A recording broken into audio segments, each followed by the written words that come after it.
はい。はい。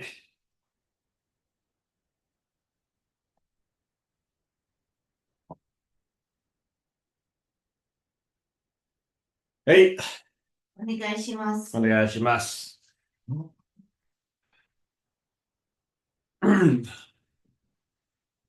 Down.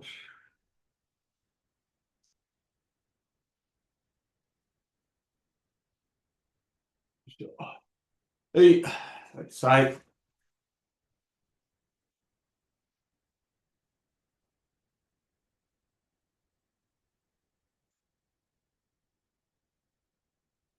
はい。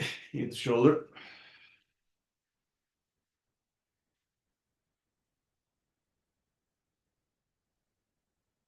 Circles one way. はい。Circles the other way.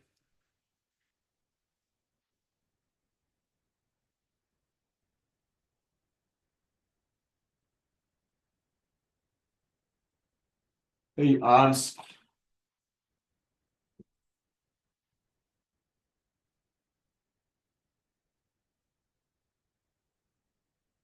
はい。Either side.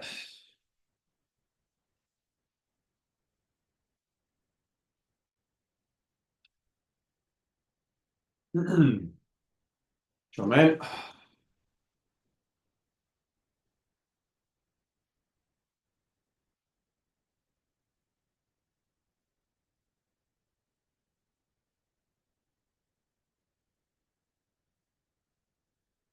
横面。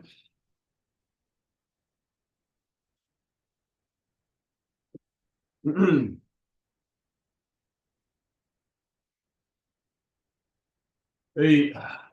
つまき。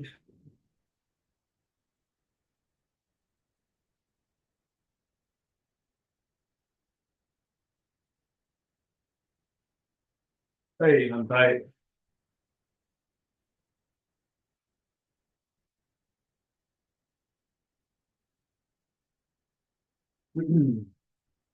横。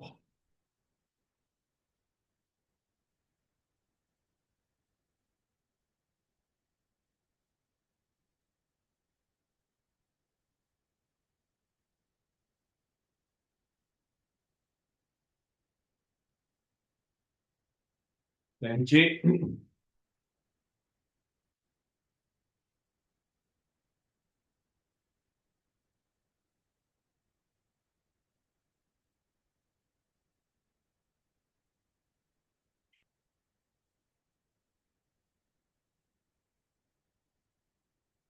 横。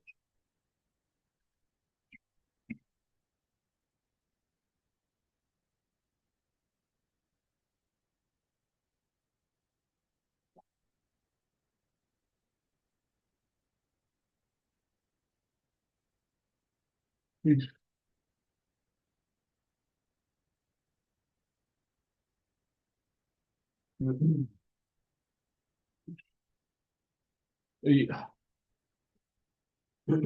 き。こ。き。こ。短期。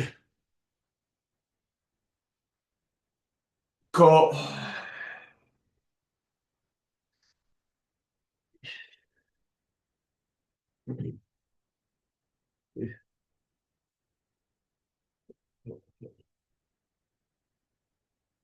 はい。は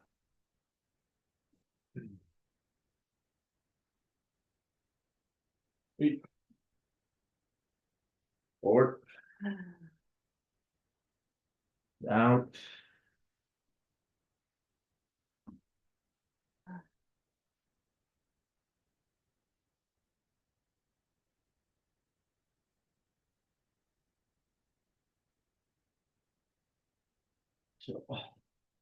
はい。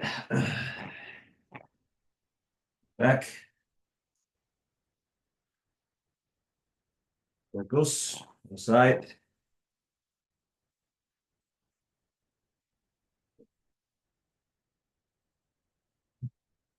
Hey, the other side.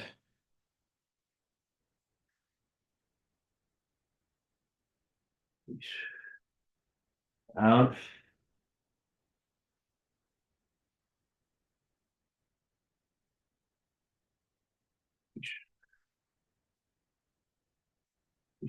Open your toes.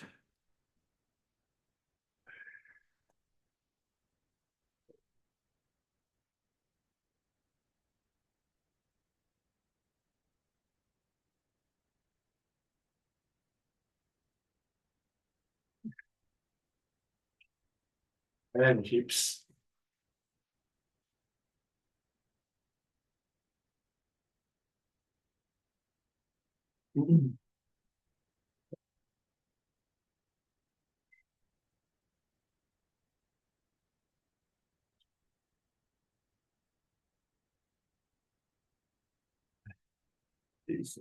And lower it.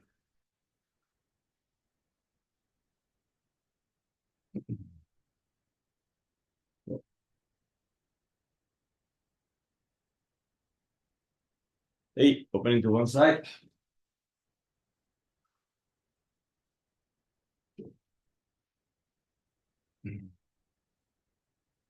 Hey, open to the other side.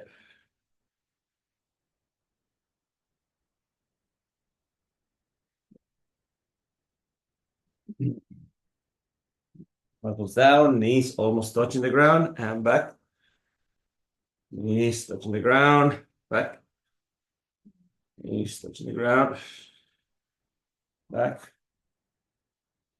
Touching, back. Touching, back. Hey, your hips up. Your hips down. Hips up. Hips down. Hips up. And your spine up. And circles.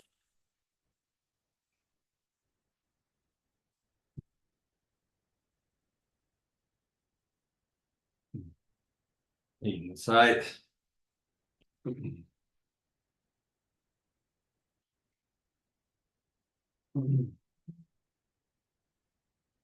Hey, finding a wall or something to hold yourself up. And put side to side, raising your calf muscle. And now raising one leg and slowing down your other calf muscle. 3, 2, 1. Put your feet down, raising calf muscles, raising one leg, and slowing down. 5, 4, 3, 2, 1. And putting up again, raise calf muscles, raising leg, slowing down. 5, 3, 2, 1. Raising calf muscles, raising leg, slowing down. 5, 4, 3, 2, 1. One more time. Raising calf muscle, raising leg, slowing down. 5, 4, 3, 2, 1. Change side. Raise leg, down. 5, 4, 3, 2, 1. Raise, down. 5, 3, 2, 1. Raise, and down. 5, 4, 3, 1. Raise, down. 5, 3, 2, 1. One more. Raising. 5, 4, 3, 2, 1. And nice. Low. And this exact side.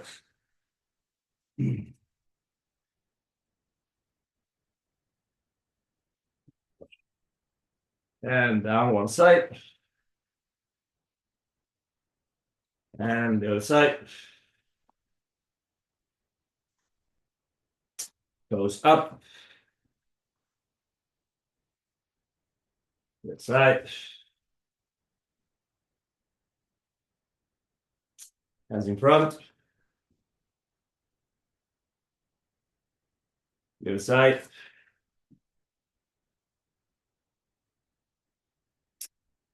Hey, side to side.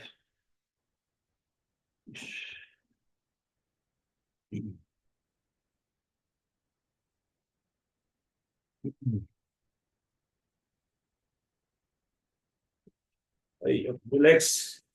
Elbows down.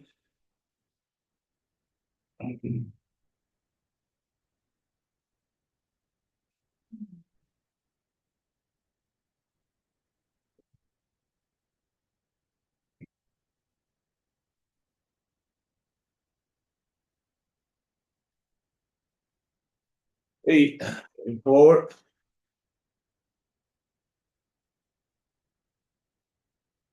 Back stretch. Forward again. Back.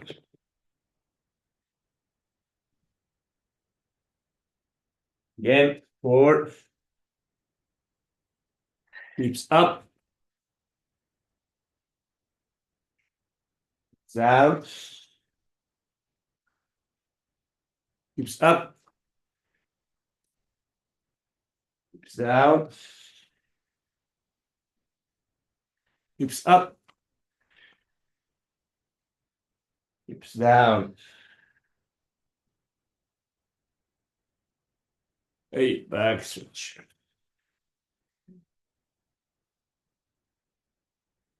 Only one side. The other side. One side. The other side. One side. And the other side. Ish. So. Hey, 体を。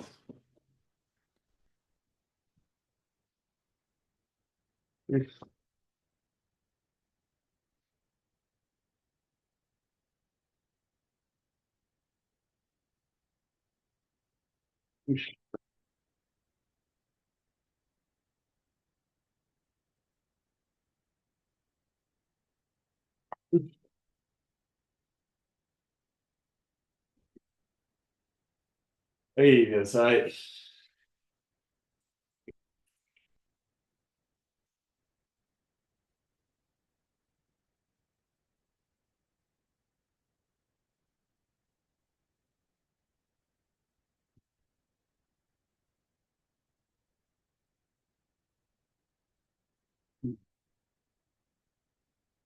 So.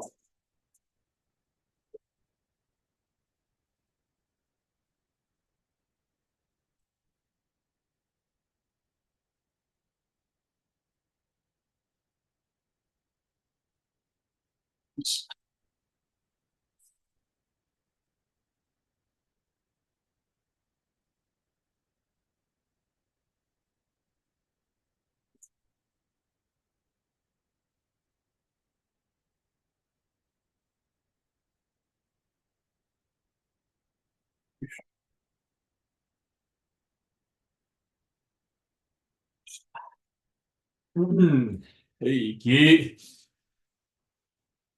Ko. Ki. Ko. San, ki. Ko.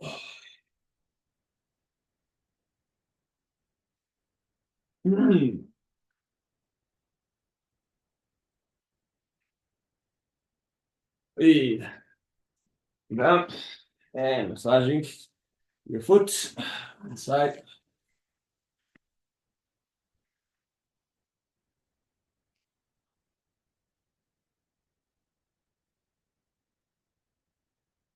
And then massaging your calf muscle.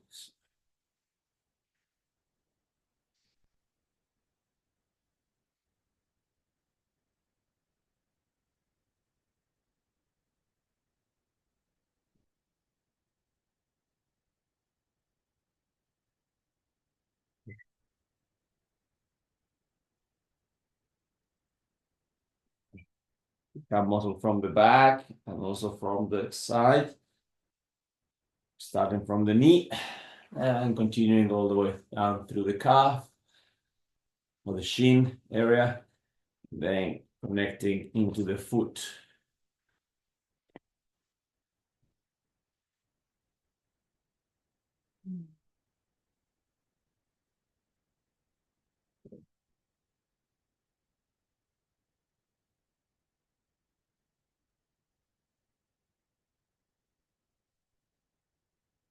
The foot and rotate your ankle, your toes,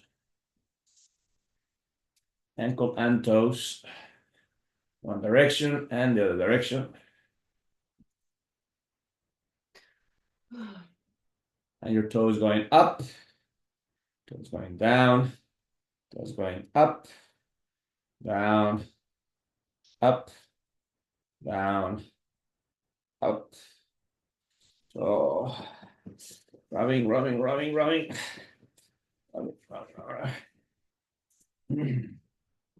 Oh. Rub. And tap.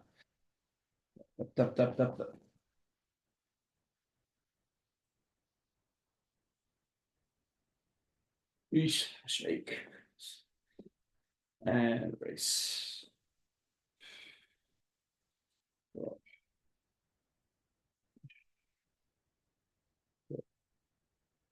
And putting it down.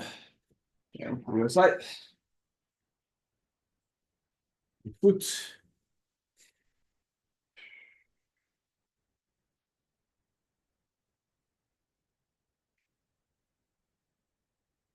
And then your shin and your calf muscle.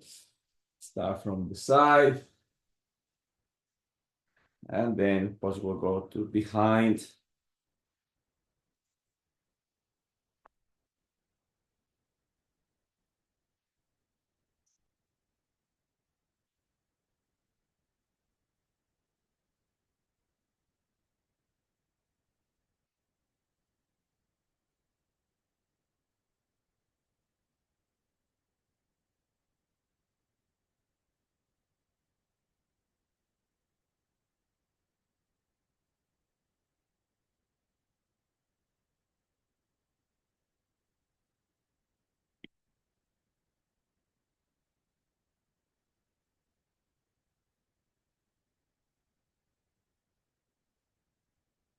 Oh, up and rotate.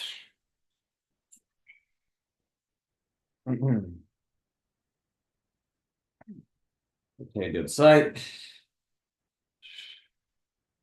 And toes up, toes down, toes up, down, up, down, up, down. So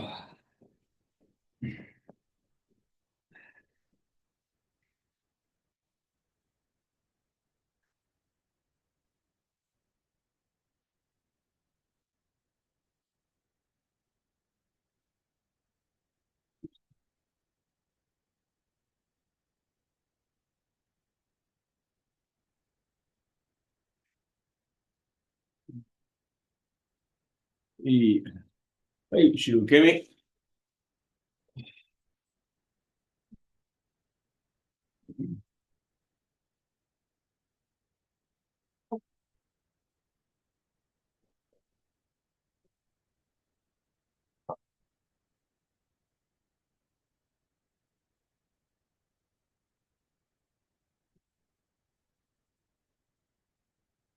Okay, so now we're going to do the same thing with Shiru Kemi, but we're going to use a little bit more our legs. We're going to make a big circle and finish extending our legs way passing behind our body. That's just stand in your circle, passing, sitting, turning around. Make a big circle with your leg. We're used to making a big circle with your leg, using your leg, using your hip.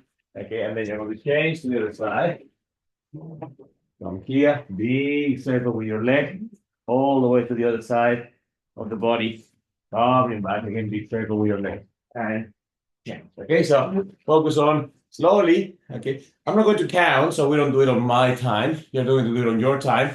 As long as you consciously use your legs a lot, make a really big circle with your leg, make that circle as big as possible, and then you go not only behind your legs, so not only here, which is aligned with your body, but passing your body, and then again draw a circle with your toes, and then do your motion as much as you can. Okay, so do it on your own time. So if we don't do it on our own time, just be very generous with the way you use your legs and very generous with that circle, please. Okay, so well.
Right, now this time we're going to do the same thing, but instead of doing that big circle into finishing into that dragon's tail motion, we're going to do the same thing and finishing into shin box position, extension, big circle, open leg, same thing, open leg, almost like a sweeping of that leg, ball into shin box and coming up into your extension. Here, big circle, open, one shin box already down. Second shin box is coming, sweeping. Big one. What's coming in? Coming into your shin box position. Okay. Again, slowly, carefully, generously, with the use of your legs into the circle. Okay. Don't shorten the shin box straight away. Okay. Don't just go 1 and 2 into the shin box. Go 1, 2, 3. Okay. So start with leg extended and then down. So you don't just go 1, 2. Okay. So go 1, 2, and then 3. Okay. So on your own time, shin box, big extension of your leg, into shin box extension, which is up on your knees. Okay. So 1.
And stop. Okay. So this is the 4th week of we start a new month today, but we still going to have one more week. This is the last week of this idea of Aikido being foundational for our health. So we have explored a lot of things that are important for our physical health in the last few weeks, and then today just want us to pay a little bit of attention to our mental health and our community health, which are also important parts of our training. How so? Basically, the part of the mental health is not really that complicated or esoteric in any form. It's just the fact that, especially, we live in a society that usually has 2 places of living. Your home and your work, and typically these two places have their demands and have their satisfactions and have their moments of happiness and joy, and that's great, that's the part of it. But also are places that have their strong demands and requirements from us as individuals. So for a long time, it was known that we needed to have what it was called third places of development. And these third places were another place that it was not just your home or your work. And in that third place, you were not really expected to perform the roles that you perform in these other two places, but allow you extra space to clear your mind, to develop other skills and qualities, and to interact with other people who has very different set of expectations than the ones that you have at work or at home. If we are not careful, these third places disappear from our environment, from our life, and then we become caught into this binary situation. Now, that's nothing to say about home or work. Home is a beautiful place to look after the ones that you love and that love you, and work hopefully is a place that is fulfilling in terms of your skills and your capacities and your desires to contribute into this world. That's fine. That's a very good thing. But sometimes even really sometimes can be too much of a good thing, kind of thing, right? So sometimes we need that third place, and that third place can be anything, really. I mean, sometimes it's the people who take time and just go for walks by themselves, into nature, or it's people who go to a club of some form, or into a place of worship, or or just develop a hobby or an activity that just clears their mind to it. So anything that gives you that space to develop set of skills that are not demanded or expected necessarily in these other two places is going to be a good place.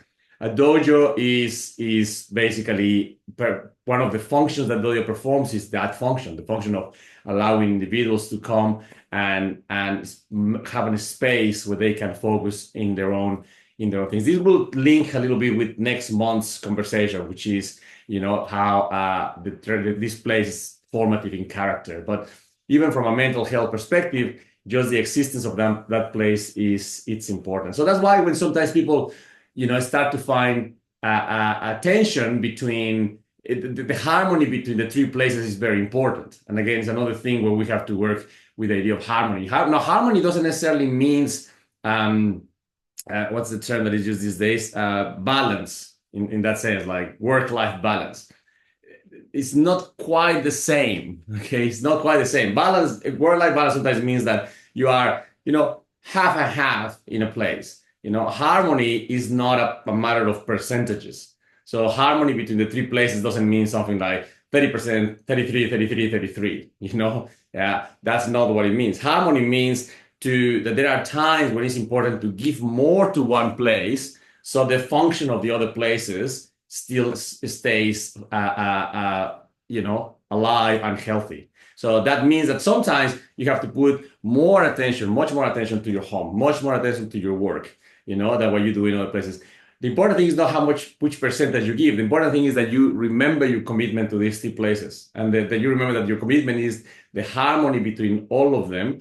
And there are times where you need to put more energy into one of the places. For example, when people is getting closer to the gradings, we usually recommend them to intensify their presence in the dojo, okay? Because it's important. But that is going to require a sacrifice in other places. But in order to build themselves for something, which then in return will give back to these places. So it's very important to remember that the harmony of these two places at certain points requires sacrifice of some place in order to fully be better in one place. There's no point of making one place worse at the expense of the other two, or two places worse at the expense of the other one. So that's why it's okay to shift and change your time, as long as the commitment to this stays in place. That's the difficult thing to maintain, not the exact percentages of how much time you do. Sometimes life is stable, and you can come to your 2, 3, 4, 5 classes a week every week, and you feel good about it. And sometimes does what it does, and it changes. But the important thing is the commitment to the presence in these places not the exact percentages to what we give to the places. So that's one element of the importance of those third places. And then obviously in this third place, we encounter people who are in a sense similar to us because they are in the same place, but also with different ideas, different approaches, different skills, different expectations. And the sheer exposure to that is a very important thing.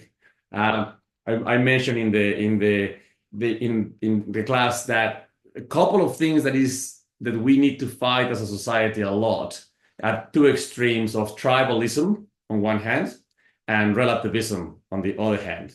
And today, our society is very much confronted by these two ideas. On one is tribalism, as in we are all, from this mob, and then we keep reinforcing ideas amongst ourselves, and that separates us from the rest of the people, and then we become this isolated tribe. And on the other hand, sometimes we break up that, and then we come to this place of relativism where we just can't seem to be able to find where actual north is. And there are many norths in a sense.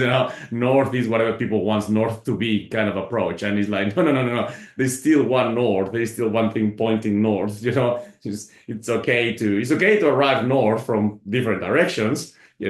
But there's one thing pointing north. Otherwise, your compass will be really messed up. So now you may be coming from the south, you may be coming from the east, you may be coming from the west. That's fine, but your compass still points to one north. So as opposed to, well, I don't know what north is. North can be anyway. No, that can be. So anyway, being exposed to other people, other places, exposes to our tendencies to tribalisms and our tendency to relativism, and it's part of the training that, again, it keeps our community healthy. And if we shift too much into these two places, the community goes very unhealthy. So let's try to see, what our tendency is. We all have one. In the same way that some people have the tendency to practice really softly and fluidly, and they have to, somehow confront sometimes the harshness and the difficulty of martial encounters.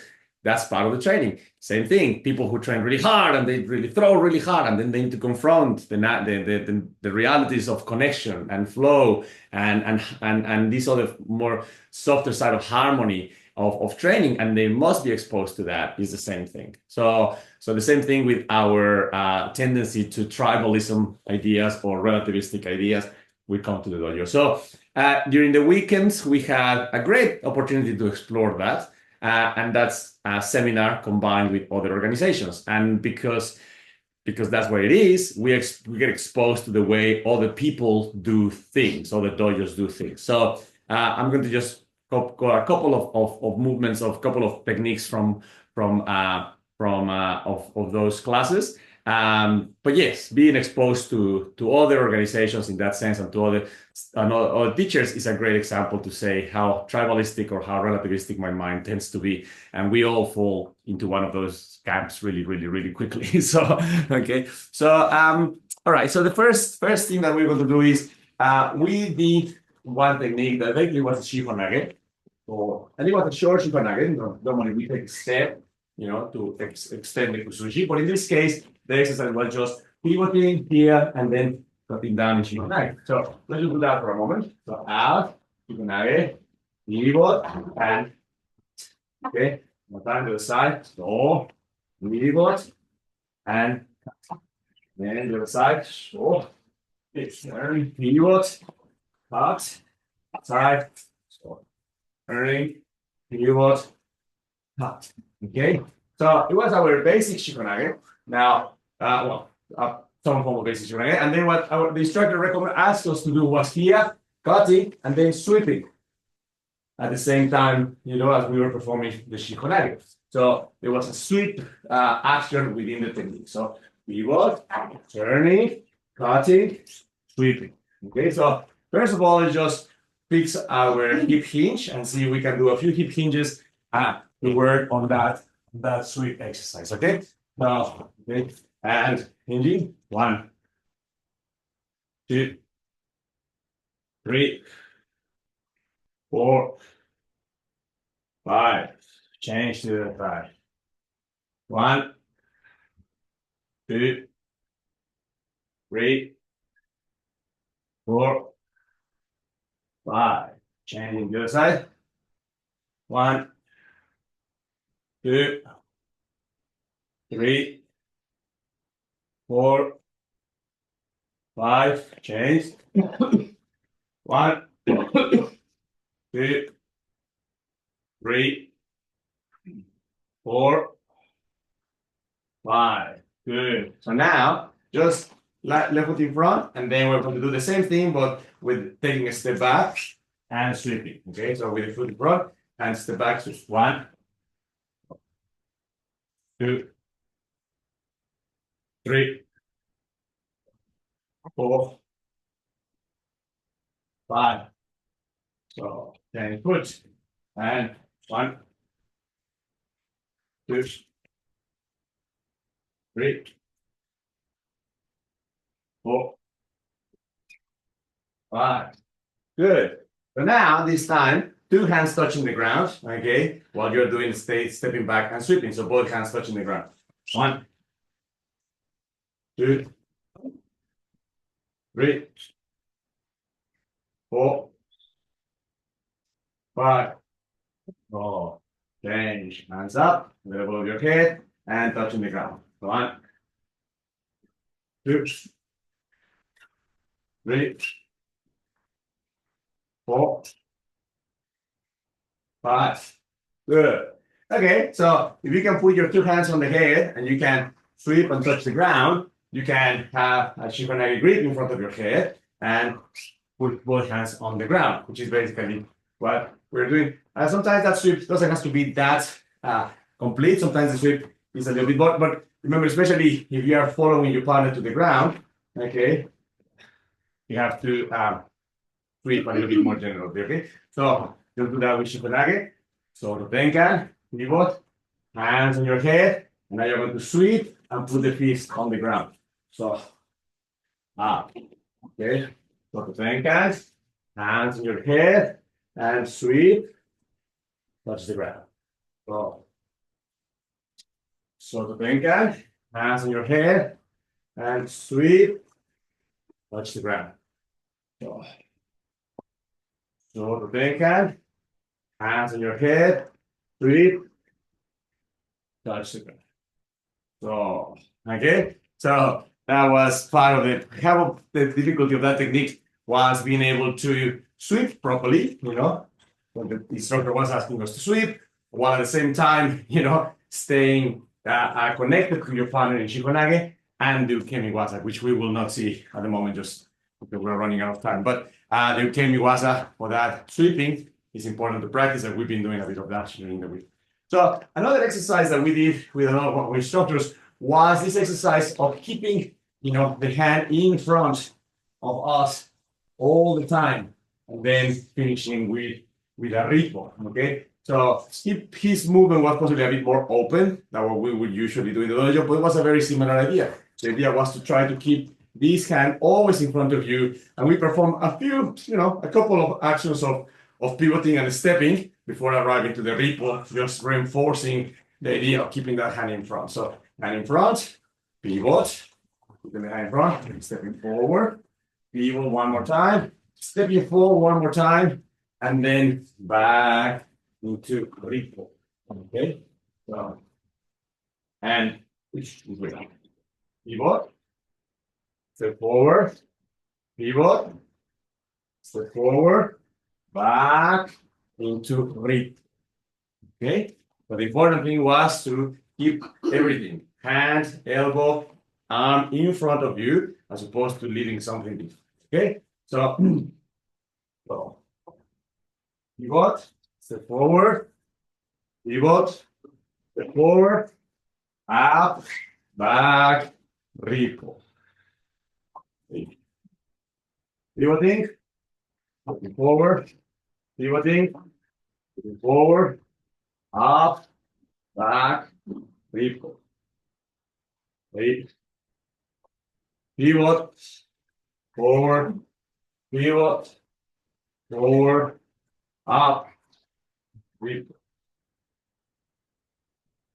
Side, pivot, forward, pivot, forward, up, back, Okay, so that technique was very much aiming or asking the very similar demand of making sure that this hand never stay behind in order to drag, but this hand move, forward, pivoting action.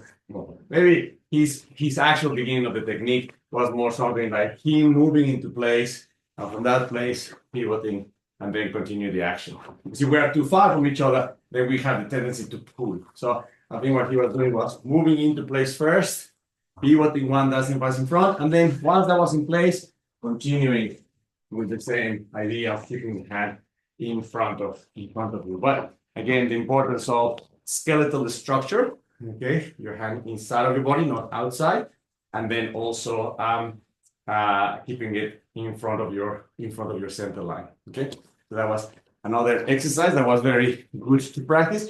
And the third one was this idea of basically opening outside of your internal triangle, followed by a big tension into action. And then from there, I think we perform ikios and giminages and shikonages and things like that. Let's just practice that action first. So opens here, open outside of your triangle, perform a big tension. Okay, and then now let's move into shikonage. Stepping forward, pivot, and one more time was a standard shikonage where you just pivot and cut, as opposed to the way we practice shikonage, which is with extra steps. So for the moment, let's just practice like that. So opening outside, important to open. Okay, demand that hip to open. Step back in a circular manner for tension. Step forward. Okay, pivot and okay. Time, open, right, step back, big circle for tension. Stepping forward, pivot, and time, open, step back, big circle, step forward, pivot, and that stepping back, that is form of doing tension, remember, but not just stepping back into the line, was a little bit like the circular motion that we did for the ukemi in the warm-up. It was much bigger, okay? So if you only step back, you end up in this line. But if you step more circularly, let's say, you end up in that line. So the idea was to step a little bit more circular, okay? So a couple more times, opening, okay? Stepping back in a circular manner. Stepping forward, pivot, and cut. Side, open. Okay, now remember your back foot stays there. They never steps forward. The front foot is the one that comes back, open. Step forward, pivot, cut. Okay.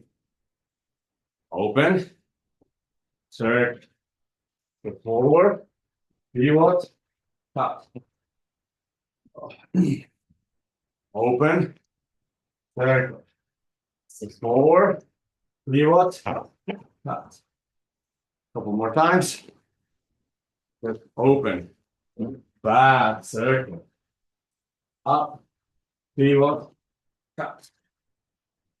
Times, open, back, circle, forward, pivot, and so this instructor broke it down into phases like that. First, then opening while staying in position, trying to break balance of your partner outside, and then stepping back, and then later on explain how that motion was actually or could be done as a one motion, which is possibly a little bit less awkward because you're not outside of your center line for so long, okay? But moving into one motion and then continuing into your exercise. But anyway, the important thing was to be once again exposed to these ideas because they challenge our capacity to perceive them, to be able to see them, and notice what is being requested to do.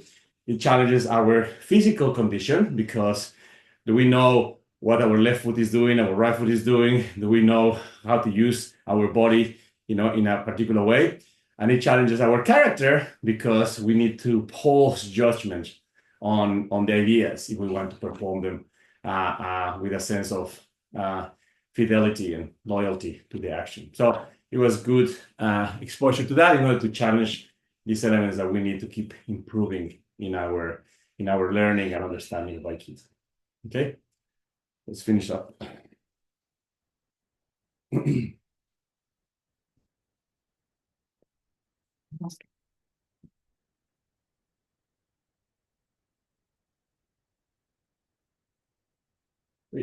Ready?